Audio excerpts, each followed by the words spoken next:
sa Papa Dudut Stories, ikaw ay hindi nag-iisa.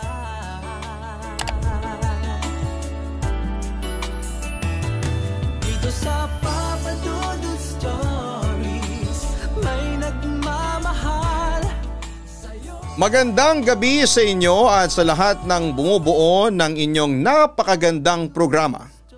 Tawagin mo na lamang ako bilang Morel, 40 years old at isa akong taxi driver na nakabase ngayon sa Caloocan City. Alas 6 ng umaga nagsisimula akong mamasada ng taxi at matatapos ako ng alas 9 ng gabi. At alam mo ba, meron akong playlist sa YouTube ng poka mga istoryang tinatampok mo sa Papa Dudut Stories at Kaistorya. Yun ang pinapakinggan ko at pinaparinig ko sa mga pasahero kapag nasa biyahe kami. At natutuwa ako kasi makikita mo talaga na interesado sila sa mga kwentong binabasa mo dahil nagbibigay sila ng sarili nilang opinyon.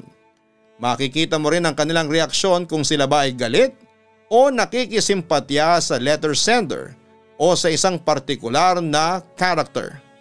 Ang mga kwento sa inyong vlogs ang nagiging sentro namin ng topic ng aking mga pasahero. Samantala'y hindi na iba sa aming mga tsoper ang mga kwentong kababalaghan. Marami akong naririnig mula sa mga kasama ko ng mga nakakakilabot nilang karanasan ay talagang nangyayari habang namamasada ng kanilang taxi. May mga multo sa daan, mga multong pasahero na sumasakay sa kanilang taxi at marami pang iba. Pero noong mga panahon na yon ay hindi ako naniniwala sa mga kwento nila. Iniisip ko na baka dala lamang yon ng pagod sa pamamasada, kaya kung ano-ano na lamang ang kanilang nakikita. Pero papadudot hindi ko talaga akalain at darating ang araw o gabi. Nasusubukin ng tadhana ang aking katapangan at paniniwala. Natatandaan ko pa. Mahina ang biyahe noong araw na yon. Walang masyadong pasahero. Hindi pa umaabot sa boundary ang kita ko. Sabi ko sa aking sarili ay mag-overtime na ako hanggang alas 2 ng madaling araw para lamang makahabol sa boundary. Mag-alas 12 na noon ng hating gabi at desperado na akong makakuha ng pasahero. Ang sabi ko pa nga sa sarili ko ay kahit saan ihahatid ko siya. Kumita lamang ako bago gumarahe. Sa isang liblib na kalye sa bandang Caloocan, isang babae ang namataan kong nakatayo sa tapat ng isang lumang abandonadong building. Hindi siya pumapara ngunit hinintuan ko. Nagbabaka sakali akong pasahero ito at naghihintay ng taxi.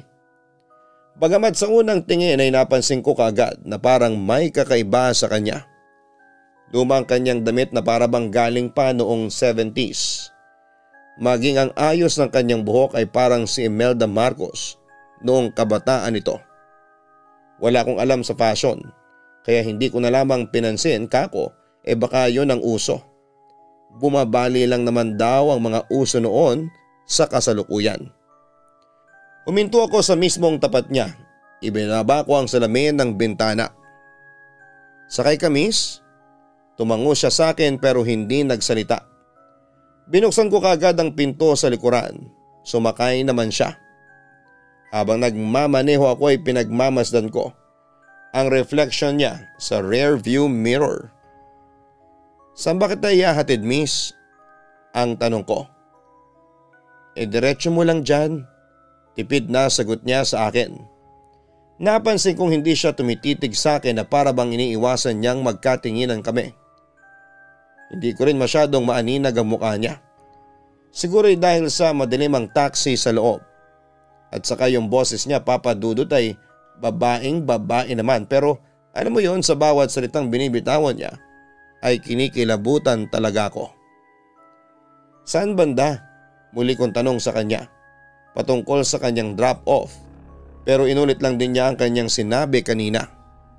Malabo yon pero bahala na, sabi ko sa sarili ko. Dumiretso ako sa kahabaan ng isang avenue na hindi ko nababanggitin ang pangalan. Hanggang sa marating namin ang hangganan ng kalsadang yon na may dalawang lilikuan isa sa kanan at kaliwa. "Saan tayo, miss?" Ang tanong ko sa kanya, ngunit pagtingin ko sa rearview mirror ay wala na ang reflection niya. Pagtingin ko sa likuran sa passenger seat ay wala na rin ang babae. Kinilabutan ako at kinabahan. Pero umaasa pa rin akong walang kababalaghan na nagaganap. Baka buwaba ang babae nang huminto ako at hindi ko lang napansin, bagamat alam ko rin sa sarili ko na imposible yon. Imposible ba talaga? Sa aking pagkamangha ay bumaba pa nga ako ng taxi at inilinga ko ang aking paningin sa paligid at baka naroon lamang siya. Pero wala talaga at naglaho siya na parang bula papadudot. Bumalik ako sa taxi at nagmaneho na ako para bumalik sa pinanggalingan kong kalye. Muli kong tinahak ang kalye pabalik hanggang sa mapadaan muli ako sa lumang abandoned building. At sa tapat noon ay naroon na naman yung babaeng naka-outfit ng 70s. Dito na ako natakot kaya hindi ko na siya hinintuan. Ngunit nanatiling nakatingin ang aking mata sa kanya. Na para bang napako ang aking paningin sa kanya, papadudot. Pero papadudot, hindi ko napansin na may sasakyang pasalubong pala sa akin. Buti na lamang at mabagal ang pagtakbo ng nakasalubong kong kotse. Hindi naman kami nagkasalpukan, ngunit pagbaba naming dalawa para i-check ang bumper ng isa't isa ay nagkaroon kami ng pagkakataong mag-usap. "Delikado talaga sa kalyeng ito. Accident prone," ang sabi niya sa akin. "Bakit?" ang tanong ko. "Parang ang dalang namang daanan ng lugar na ito eh." Pagpapatuloy ko pa. "Nakikita mo yung abandonadong building na yon na dinaanan mo kanina?" Ang tanong niya sa akin sabay turo doon. Kinakabahan ako. "Oo, bakit?" Usisa ko sa kanya. Pero ibinalik niya sa akin ang tanong. "Wala ka bang napansin?" Nang sandaling yon ay nagdalawang isip akong sabihin sa kanya ang totoo. Baka kasi pagtawanan lamang niya ako. "Anong ibig mong sabihin?" Agad namang sumagot ang lalaki sa aking tanong. "Parating may babaeng nagpapakita sa tapat ng building na yan. Lahat ng taxi drivers na mapadaan dyan sinasakay siya tapos na aksidente," aniya. Narindig ang aking balahibo sa braso. "Isinakay mo ba yung babae?" Pahabol na tanong pa niya sa akin. Hindi na ako nakapagsinungaling. "Oo, naisakay ko nga siya kanina kaso bigla din siyang nawala nang makarating kami sa dulo ng avenue. Kaya pala kamuntik na tayong magkabungguan. Sa susunod kapag dadaan ka sa Ghost Avenue, huwag mong isasakay ang babae. Hanggat maaari huwag mo rin tititigan. Kasi kapag nagkatitigan kayo at hindi mo siya pinasakay, siya mismo ang gagawa ng paraan para maaksidente ka." Kwento pa ng driver na kausap ko. Pagkatapos noon ay natapos ang aming pag-uusap at nagkanya-kanya na kami ng ruta. Pag-uwi ko sa bahay ay hindi ko talaga mapigilan ang sarili ko. Nakilabutan habang iniisip ko ang pangyayaring yon. Kaya sinumpa ko sa sarili ko na hanggat maaari ay hindi na ako dadaan pa sa Ghost Avenue na yon. Pero syempre bilang tsoper at sa katotohanang main road ang Ghost Avenue na yon sa Caloocan ay paminsan-minsan ay nagagawi ako doon. Lalo na kapag may sakay akong pasahero. Yung mga pasaherong taga doon ay alam ang kwento sa babaeng nagpapakita sa tapat ng abandonadong building. Tanong ko naman ano kaya ang nangyari sa babaeng yon at bakit siya nagmumulto. Isa ba siyang kaluluwa o masamang espiritu na nag-aanyong tao? Samantala pagkatapos kong maihatid ang aking pasahero ay muli akong dumaan sa Ghost Avenue. Ayaw ko mang bumalik pero wala akong choice kasi yun na lamang ang tamang daan. Habang palapit sa abandonadong building ay nakita ko ulit ang babaeng multo na nakatayo sa tapat nito. Pero sa pagkakataong yun ay kumakaway o pumapara na sa akin. Kinilabutan ako noon papadudot kaya hindi ko tinignan ang babae at nagpatuloy ako sa pagmamaneho. Ngunit hindi pa ako nakakalagpas ng abandonadong building ay napasigaw ako nang makita ko sa rear mirror na nakaupo na roon ang babae. Pero sa pagkakataong yun ay galit na galit ang kanyang mga mata. Bigla siyang lumapit sa akin at sinakal niya ako mula sa likod. Hindi ako makahinga dahil mahigpit ang pagkakasakal niya sa akin. Sinubukan kong manlaban ngunit nanghina ang buong katawan ko hanggang sa umikot na ang paningin ko. Dahil naman sa nangyayari sa akin ay nagpagewang-gewang ang pagmamaneho ko hanggang sa bumangga ko sa concrete barrier sa gitna ng Ghost Avenue. Papadudot kitang kita ko kung paano mawasak noon ang sasakyan ko at ang pagsalsik ng mga basag na salamin sa mukha ko.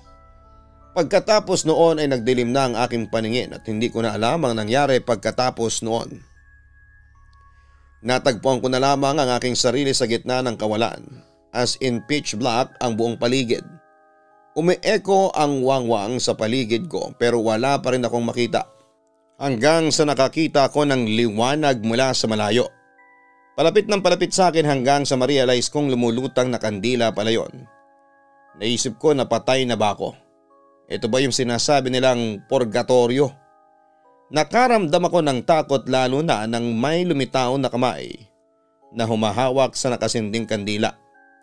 Nang mailawan ito ng liwanag ay naaninag ko ang mukha ng may-ari ng kamay at namukhaan ko ito. Ang babaeng multo sa Ghost Avenue. Bakit mo ba ginagawa ito?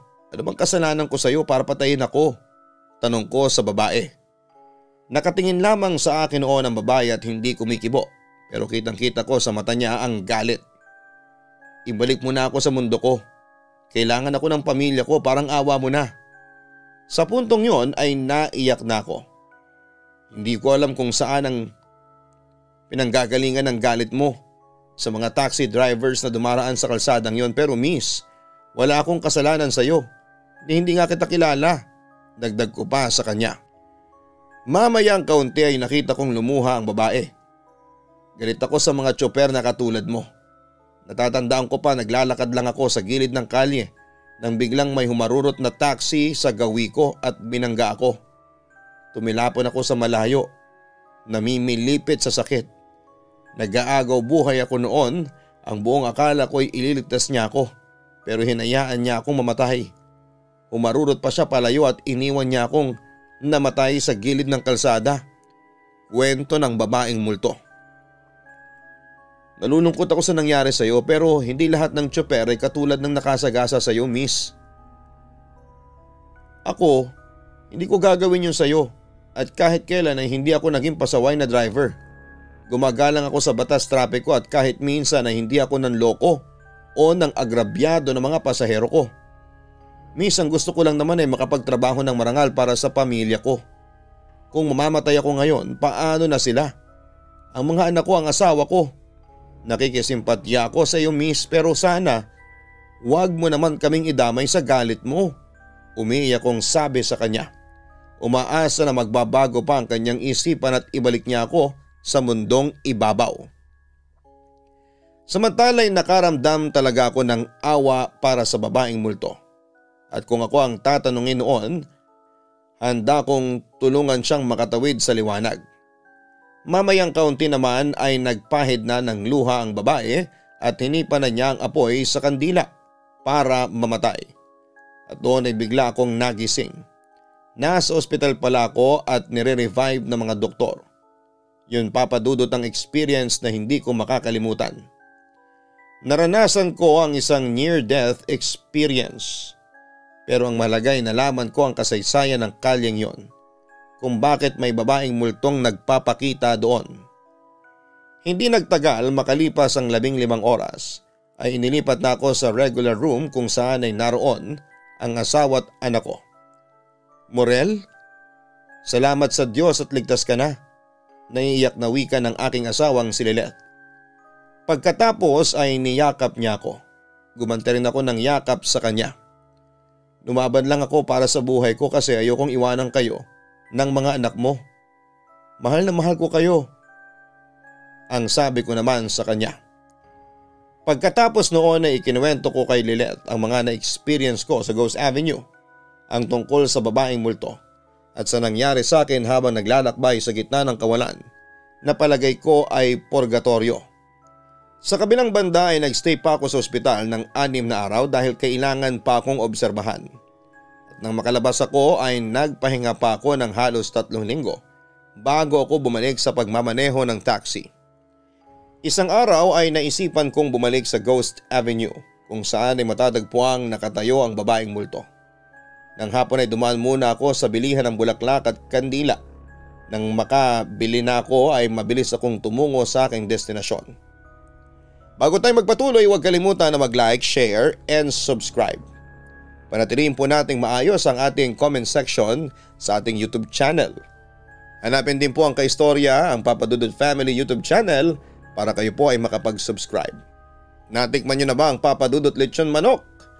Kami po ay matatagpuan sa Winston Street, Fairview, Quezon City. Ganon din po sa Commonwealth East Fairview, Quezon City at sa Greater Lagro, Quezon City. Sa ating pagpapatuloy.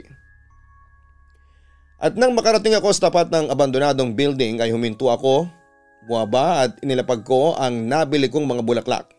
At nagtirik ng kandila kung saan ay palagi kong nakikitang nakatayo ang babaeng multo. Pagkatapos ay nagdasal ako na sana'y makamit na niya ang hustisyang hinahanap niya.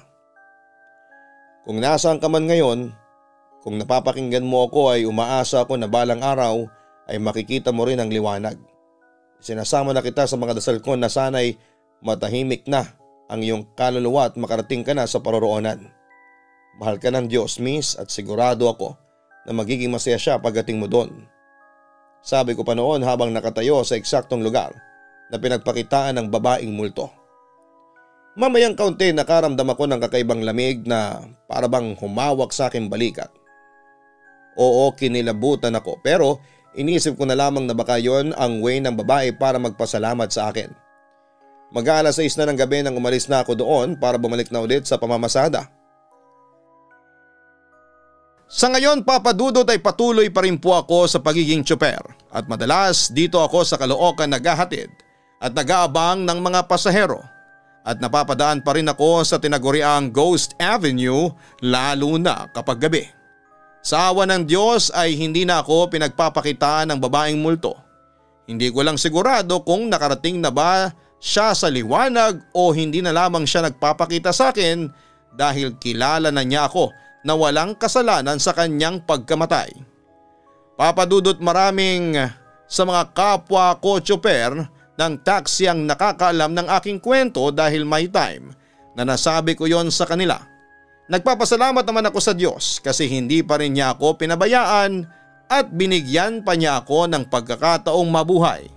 Kaya heto, nagpapakabuti talaga akong ama at isang tsoper dahil alam ko na maigsi lamang ang buhay at sa isang kisap mata ay maaring bawiin ito sa iyo. Papa Dudut, sana'y makarating ang sulat ko sa inyong himpilan at mapiling i-upload sa YouTube channel mo. Pagkatapos ay ipaparinig ko po ito sa ating mga pasahero. Thank you in advance at sana'y magpatuloy ang pamamayagpag ng iyong programa na Papa Dudut Stories at Kaistorya. Lubos na gumagalang, Morel. Huwag kalimutan na mag-like, share and subscribe. Maraming salamat po sa inyong lahat. Ang buhay ay mahiwaga, laging may lungkot at saya. Sa Papa Dudut Stories, laging may karamay ka.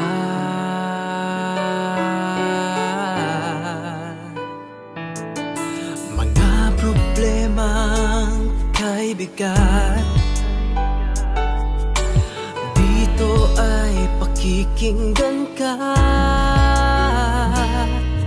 Sa Papa Dudut Stories, kami ay iyong kasama. Dito sa Papa Dudut Stories, ikaw ay hindi nag-iisa.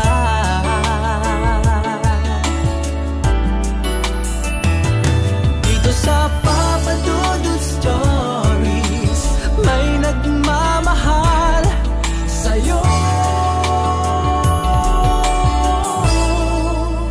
Papa Dudut Stories, Papa Dudut Stories,